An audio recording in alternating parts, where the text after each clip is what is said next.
to this month's edition of the Advocacy Talks. I'm June Tinsley, Head of Communications and Advocacy with NCBI, and I'm delighted to be here today to welcome the representatives from the Patient Advocacy Service. This is a very important service. It's all about supporting people to make a complaint if they feel that the healthcare they have received has been inappropriate for whatever reason.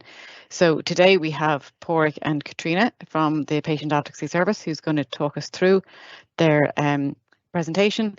As always, I'd invite anyone who has a question to populate the Q&A function or the chat function on the Teams, and we can monitor questions as they come in and pose them to Pádraig and Katrina at the end.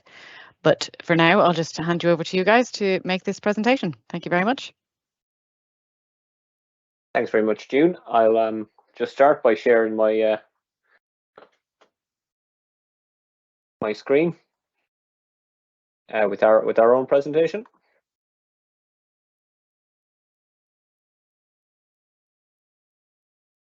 We'll do the check that people can see that. Yeah, that's all working. Yeah, no problem. Thank you, Pádraig.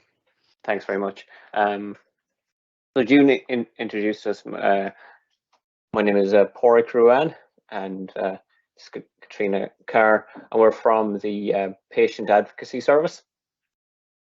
So today we'll just do a short presentation to give you an overview of the service and what we do, how we can support people, and then at the end we can have a space for if any people have any questions and things like that. So to give you a bit of a background about the service,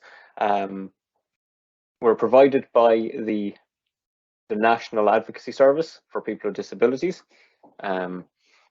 They are, people may have heard of them before. And we'll explain a little bit about what they do, but they are our sister company. We're commissioned by the National Patient Safety Office, and we're funded by the Department of Health. We were set up originally in 2019, and initially began working in acute hospitals, supporting people to make complaints about the care they've received in acute hospitals. And over that time, we have expanded to nursing homes, both public and private. And so we receive our funding from the Department of Health, so we would be independent of HSE and most and the service providers. So just to give a little background about our structure, so we're a national service. We're professionally employed advocates. Everyone in the service has completed the certificate in patient safety and complaints advocacy. All our advocates and advocacy officers are bound by a code of practice and various policies. For our remit, I briefly mentioned it earlier, but just to go through it again, our remit is to provide free, independent, confidential information, support and empowerment advocacy to users of public acute hospitals and nursing homes, and to anybody who's wishing to make a complaint about the care that they have received. We also support people to in the aftermath of patient safety incidents. So some of the important pieces there, obviously, that we're a free service. As I mentioned earlier, we're funded by the Department of Health, so we'd be independent of HSE and service providers. We're confidential, and that piece, empowerment advocacy, our role is to, I suppose, empower people to make complaints, for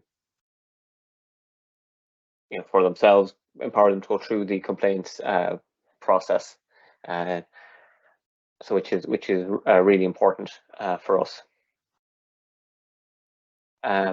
Just to give you an example of, I suppose, a typical complaints process, this is Your Service, Your Say, which is the HSE's complaints process. This covers all HSE services. As I mentioned, our remit at the moment is public acute hospitals and nursing homes, but Your Service, Your Say covers all HSE. and any other complaints policy. So some of the voluntary hospitals have their own complaints policy, and some of the private nursing homes have their own complaints policy, but they're all based on these same 4 stages. So the first stage is the informal complaint, stage 1, and that's where you're actually raising an issue or a complaint you have locally. So that might be in a hospital setting, that might be if you're in hospital, raising it directly with a staff member there, or a lot of the hospitals have PALs, which are patient liaison officers, and they also, a lot of hospitals have access officers as well. So it's to raise it locally. If it's a service in the community, like a GP or primary care, it's raising it again locally, and that's really important to try and address any issues. If a person has raised it locally and they haven't been able to get an adequate response, they can go into the next stage, which is making a formal complaint. This is stage 2. This is, I suppose, to keep it simple, this is where you put your complaint in writing, and this is where we would support people from. If anybody contacts us, the vast majority of people contact us via our helpline, which we'll share those details. We also have people who contact us via email and sometimes in person as well if we're out giving presentations. But if anybody contacts us, we always ask, have you tried to raise it informally, locally? If it's in relation to a hospital, we have contact lists of people in the hospital, like again, complaints officers there, or sometimes suitable people may be the quality and patient manager in the hospital, to try and get it addressed at local level. If that's not possible, then you move on to stage 2, and that's, as I said, where you're putting it into writing. And there we can provide support with a person to how to draft that complaint. We have template letters that we can support people with, that highlights the various different policies and national guidelines. And I suppose the most important thing for what you're looking for in a complaint is that you're getting across what your issues are, what the complaints issues are, and what, I suppose, outcomes that you want from it, and that you get across the experience. And what some people do is they may include either a timeline or just a personal statement to say, how this issue impacted them. A lot of issues that we support people with, there's always an element of communication where things weren't communicated clearly to them, or there was a lack of communication. But that's the stage 2, and that's where you send in the letter in writing, and there's timelines in for when you should get a response. Ideally, you should be looking to get a response within 30 working days. And out of that, you're hoping that your issues will be addressed, and the outcomes that you've looked for have been addressed. If they haven't, or if they haven't been maybe fully answered, your options are, you can go into stage 3, which is it's a internal review, and that's where, in this case, if we're looking at your service, say the HSE would review your complaint and how it was handled, and respond to you then to see if there were parts of the complaint that weren't responded to, or if there was delays in the response, or things like that. If after that stage, then the person, maybe you haven't addressed the issues or are still not satisfied, the final stage is stage 4, and that includes going to the Ombudsman, the Office of the Ombudsman, if necessary, and other external bodies like the Medical Council, if appropriate, or the Nursing and Midwifery Board, and pieces like that. Where, if we go back to stage 2, so that written piece, oftentimes in a response, I'm going to use a hospital as an example, may offer a meeting, and again, that can be that can be a good way of addressing some of the issues, because you can get to meet with the people and tease out your questions there. But it's very much led by the person. For some people, if they were offered a meeting at the start, they're happy to do that and go to that meeting and try to address those issues in person, while others prefer to maybe make that formal complaint, get the response back, and then have a meeting. It's whatever addresses the issue for the person. And for those meetings, we can support a person to prepare for them, list maybe questions that they want to raise, and support them in that meeting. But again, it'd be very much led by you, and we aim to empower the person to do that themselves. So that is, I suppose, an overview of the four stages of what a complaints policy should look like. So the next few slides, I'm going to hand you over to Katrina, and she's going to talk a little bit about what supports that we provide. Thanks, Mark. So some of the supports that we would provide for people would be accessing information. So an example of that would be maybe guiding someone through the process of a freedom of information request or something like that. And we can guide the person through the process and kind of just explain how that all works. Another thing that we can do to help is to actually provide information. So we might be able to provide timelines, on when you should be expecting to be heard back, that sort of thing. And also contact details for complaints officers in hospitals or in nursing homes. We would often have that information on file, so we'd be able to share that with you. Exploring your options as well. As Park mentioned there, there's the 4 stages of your service, you say. Some people might want to go straight to option 2. They might want to go initially with a formal complaint. Other people might prefer to take an informal complaint initially. But just going through those options and seeing what it is that you want from it. You can also support a person to write letters. As Park mentioned there, we do have template letters, which very much help to get to the crux of the issue. So you might have, a very difficult situation, and quite often there's a lot of emotion involved in that. So if you've got someone there to support you, to make sure that you're getting all of your points across clearly, and how maybe that might be in violation of a hospital's policy, etc., we'll be able to support with that. We can also support with actually making the complaint. And then we would also be able to support in the aftermath of a patient safety incident. So that's very much where, something has gone wrong. We'll take the next slide, please. So some additional support then as well is we can actually attend meetings. So as Park mentioned, you might be able to, arrange a meeting with the hospital. That might be with the complaints officer in the hospital and with some of the clinical staff that maybe were involved with the complaint. So we can actually attend those meetings with the person to provide that additional support there. And as Park mentioned, we're very much about empowerment advocacy. So while we would attend a meeting with the person, we wouldn't necessarily be speaking on behalf of that person. We're there to support that person to speak for themselves and to facilitate that person to use their own voice. So we're not speaking for anybody, and you can get your own voice across. And then additionally, we can support with complaints to professional bodies, such as maybe the medical council or the nursing board, regulatory bodies, or we can also support with taking complaints further to the Ombudsman. The Ombudsman would look at complaints that have already been through stage 2 of the process. Also, we do get a lot of phone calls and inquiries, that maybe aren't necessarily related to acute hospitals or nursing homes.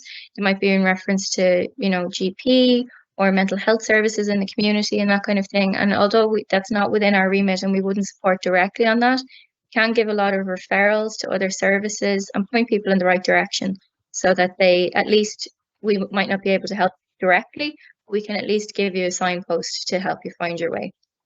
And as I said there, the most important piece that we do is empower the person to represent themselves. And when required, we can do a bit of representational advocacy. So speaking on behalf of the person, generally speaking, we like to help the person to represent themselves. So that's what we do. There's also a lot that we don't do, or that is outside of our remit. So what we will never do is act on a person's behalf, particularly without their consent. We always, have to have full consent from the person and they're fully on board with anything that we do. We don't provide mediation.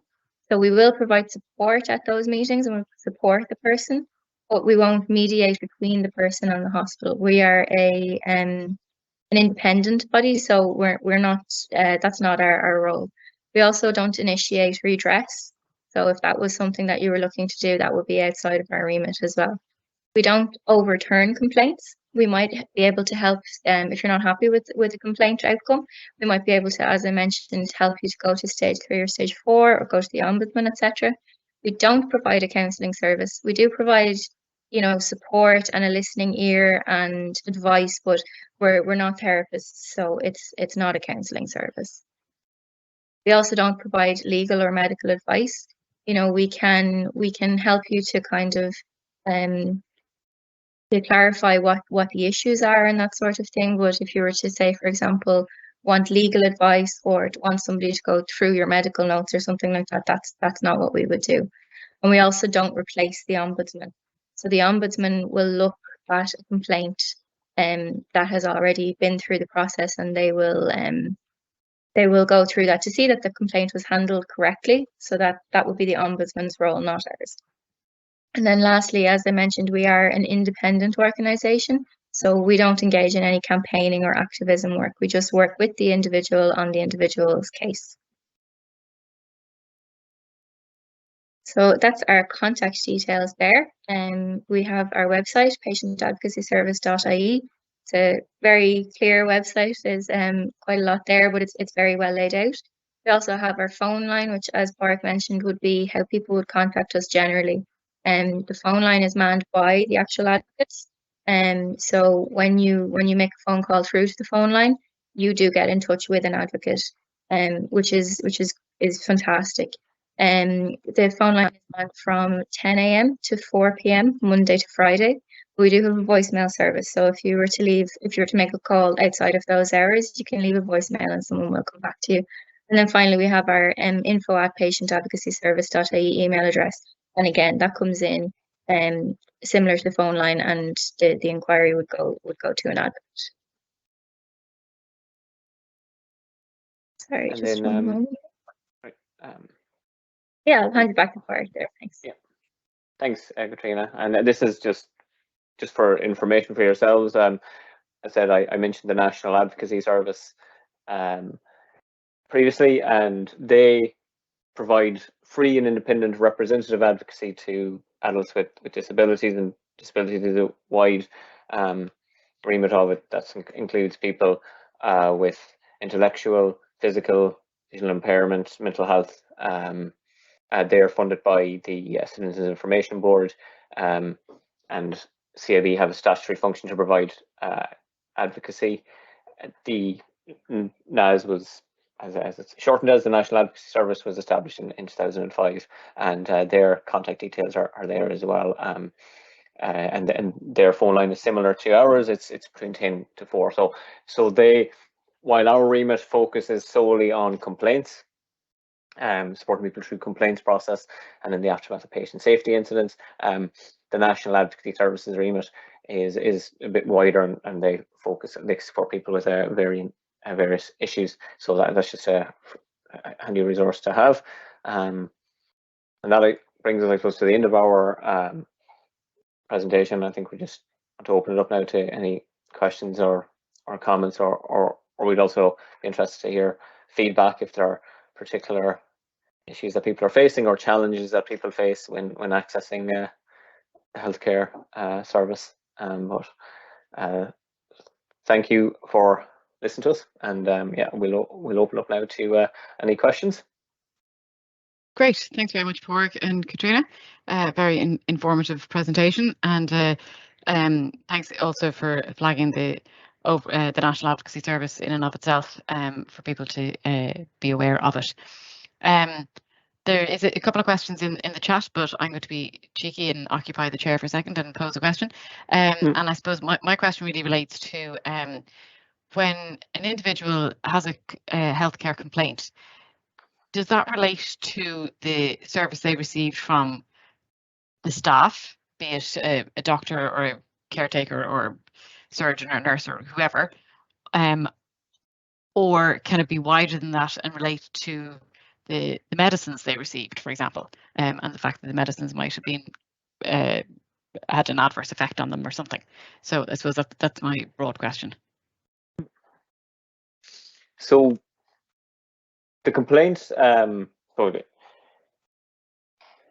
in relation to the first part, yeah, if it's, I suppose, any interaction or treatment you've received from a any staff in relation to the care you've received, whether that is, say, you felt person didn't engage with you properly or failed to communicate or failed to take on board maybe listen to your concerns or anything like that, or is dismissive or rude, that can be something that's absolutely something that people raise a complaint with.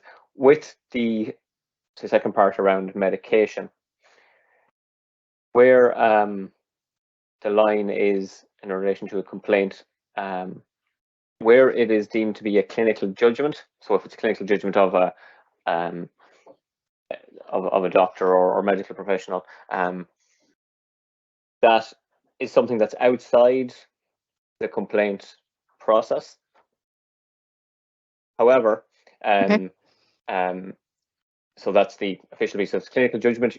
The issues don't go into a complaint, or certainly don't be addressed through the complaint pathway that I showed there. However, if in a complaint you highlight questions around clinical judgment, there is a separate pathway that it should go through to it should go to the clinician and say that this patient has raised these issues, and they should write a report to respond to the patient to say, we to try and respond to those questions you have about clinical judgment. So it's not dealt with in the complaints pathway that I described there, but if it comes up, there is a separate pathway that it's dealt with, and if it would be based on, I suppose, the no wrong door policy, where if something is raised, even if it's not in the right, in the correct area, it still should be addressed. So that's where the line is. But I suppose if a person does have issues with whether it's medication or treatment or anything like that, it's really important to raise those. Exactly. And, yeah. So hope that answers that.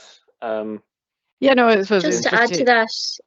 Go on, Sheena, sorry. Just to add to that as well, there can be kind of grey areas with that sort of thing. So, for example, if a person was given the wrong medication, and it was meant for another patient or something like that, it would very clearly come under your service, your say.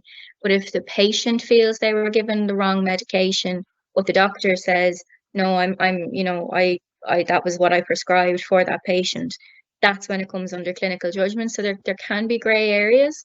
And we can also find a complaint that might have elements of clinical judgment and elements of your service, your say, and they would go through the your service, your say pathway, and then the clinical judgment piece would be by the complaints officer in the hospital. It would usually be diverted onto that other pathway that Parag was talking about. Okay, yeah, good to know. I suppose it's just important for anybody out there to be aware that the service you provide is quite all-encompassing. It's not necessarily just a complaint about a staff member or whatever. One of the questions in the chat there is, you mentioned a couple of times the patient safety incident. What is that? So that's any situation that has led to harm to the patient. So if or in a situation that could have led to harm to the patient, or the most serious, obviously, is where a person has died because of intervention. So it's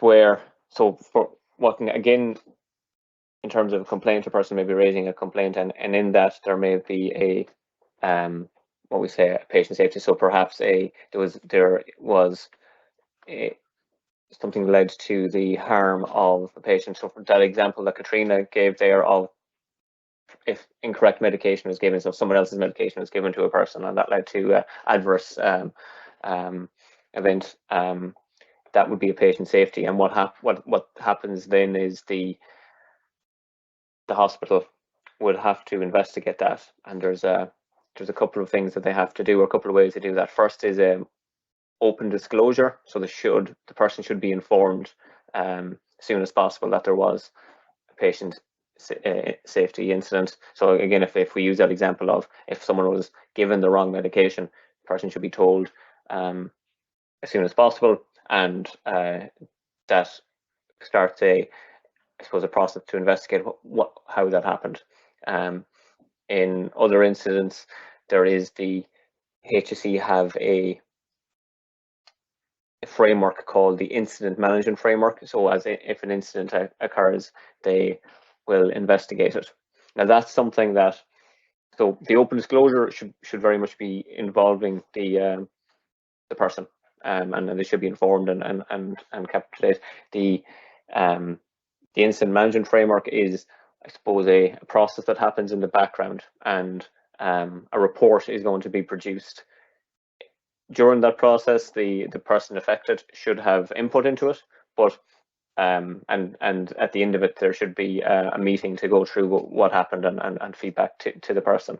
But that can happen sometimes in the background. That is sort of a long process where the hospital are looking at what went wrong.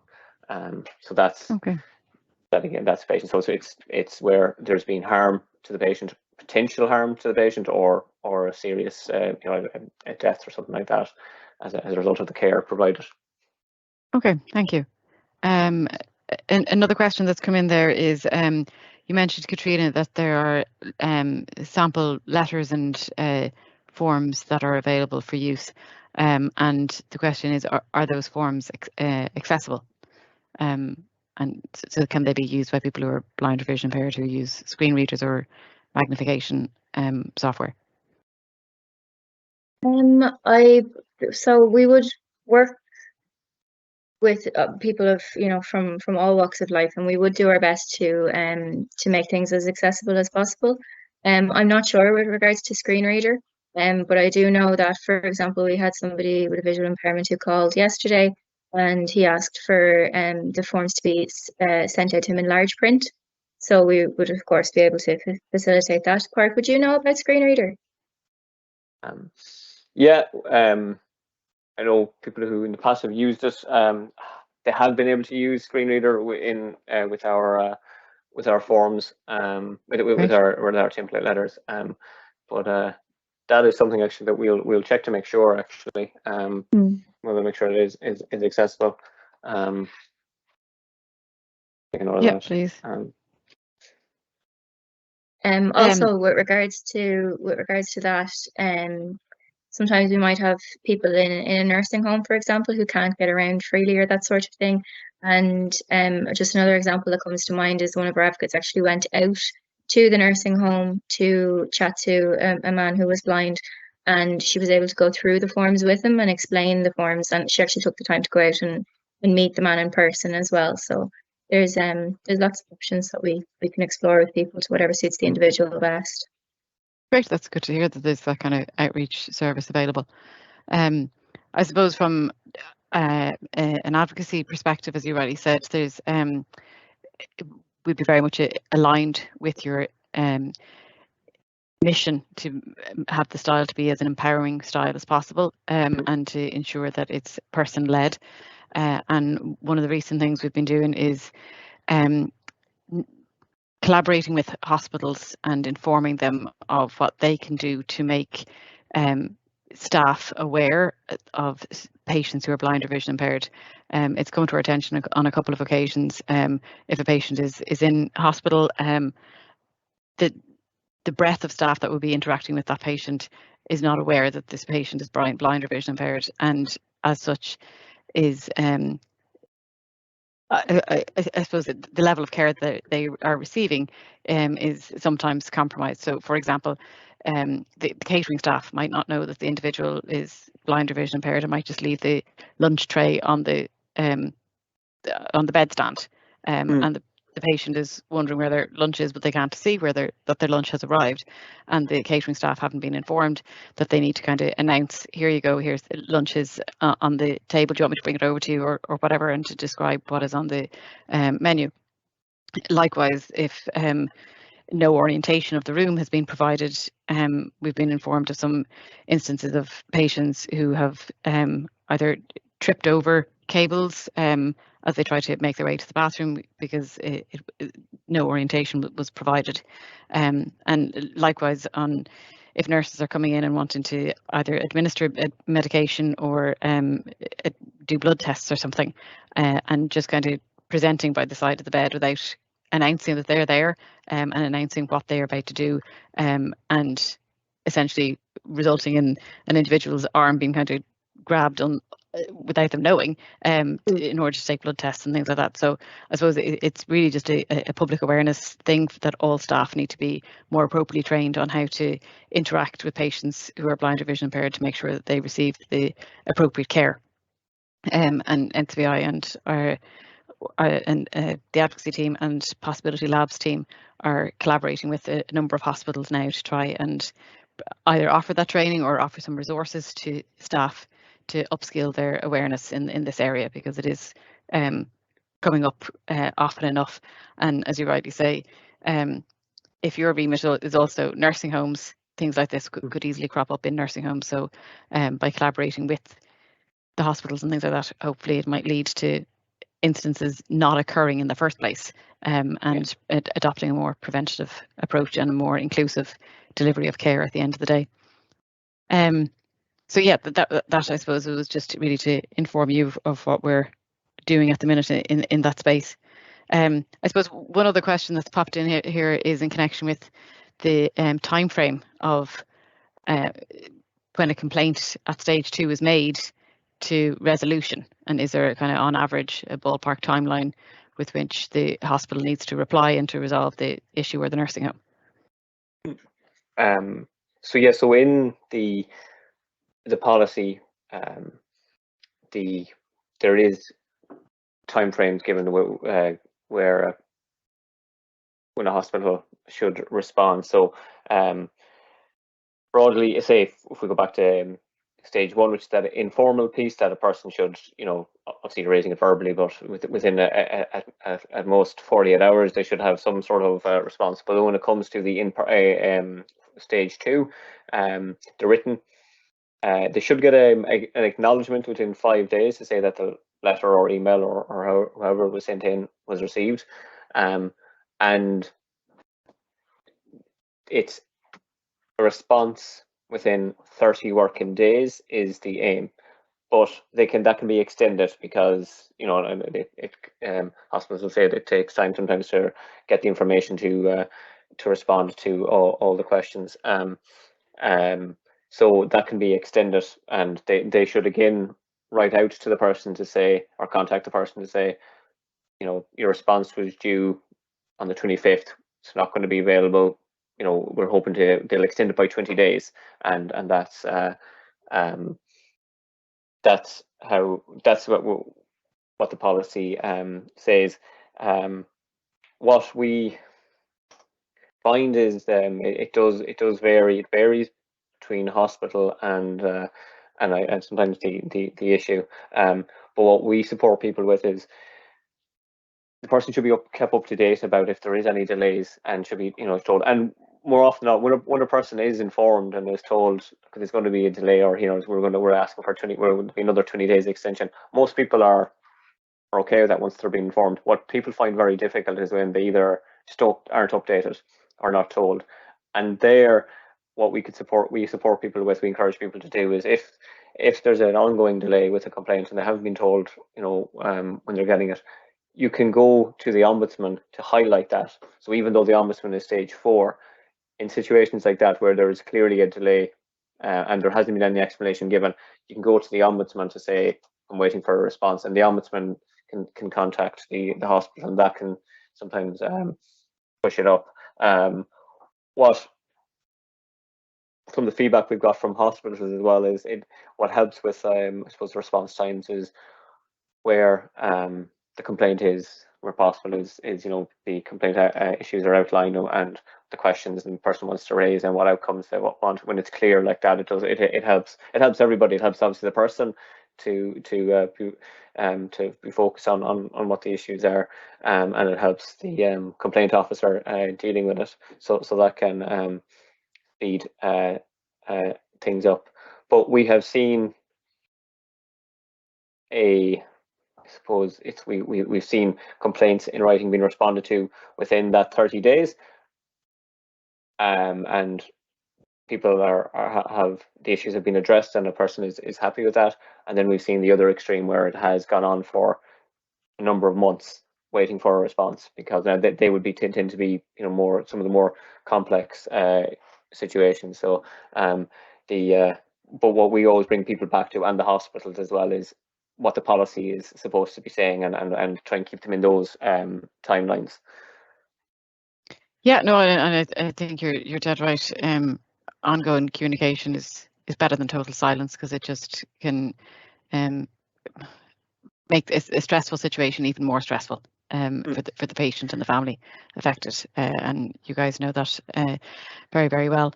That was all the questions that we have. Before we conclude, can I ask you, Pádraig and Katrina, just to give out the telephone number again and the website, please? Yeah. So do you want to share it there, Pádraig? Or just call it, it's fine. And we can share it. So the telephone is 0818 293 003. So that's 0818 293 003, and the website is the Patient Advocacy Service.ie, and our email is info@Patient Advocacy Service. And if we can send that on if needed. And just, I suppose, as part of when our approach in terms of empowerment, if people contact us, we obviously explore if the person wants to make a complaint or things like that. But we also can provide information or signposting, as I said, and things like that. And what we find sometimes is that a person may have a complaint, but actually there's a more pressing issue that can be dealt with maybe by them contacting say the hospital or wherever it is, and we were very conscious that a complaint can be a long process for people. So if maybe the most beneficial approach is trying to deal with the most pressing issue, we'll obviously provide the information to and support and encourage the person to do that. You've answered some of these questions already, but I was going to ask about thinking about challenges that are faced, and that work that is ongoing with hospitals and highlighting those issues is really important. And I'm wondering, actually, just on that question from the person who asked about the screen reader, I wonder, June, is there anybody that we could contact in your service to have a talk or even a look at maybe how accessible our service is in terms of our website and in terms of our things like that, just to make sure that people can access our service? Yeah, certainly. It's our labs team can certainly provide advice in this space, or our sister company, which is the IA Labs, is set up exclusively really to conduct audits on websites and to provide a comprehensive assessment of what's working on your website, what's not working on your website, and essentially upskill your teams to remedy that, or IA Labs will do the remedying for you. And I suppose because you guys are a public body, you are legally obliged to be fully digitally accessible under the Web Accessibility Directive. So happy to link you in with our colleagues in IA Labs to undergo an assessment and audit for you. And then if there's any changes to be made to your site or to the forms or anything like that, they can kind of be best placed to advise you on that. Yeah, that'd be great. Thanks very much. Great. Perfect. Well, thanks for those who joined us online. As always, these advocacy talks are available back on YouTube as well and through the NCBI Live. But for now, I would just like to say a huge thank you to the Patient Advocacy Service, Paul Gruan and Katrina Carr. And thank you very much for joining us. Thank you. Thank you. Thank you, Bye-bye. everyone. Bye. Bye.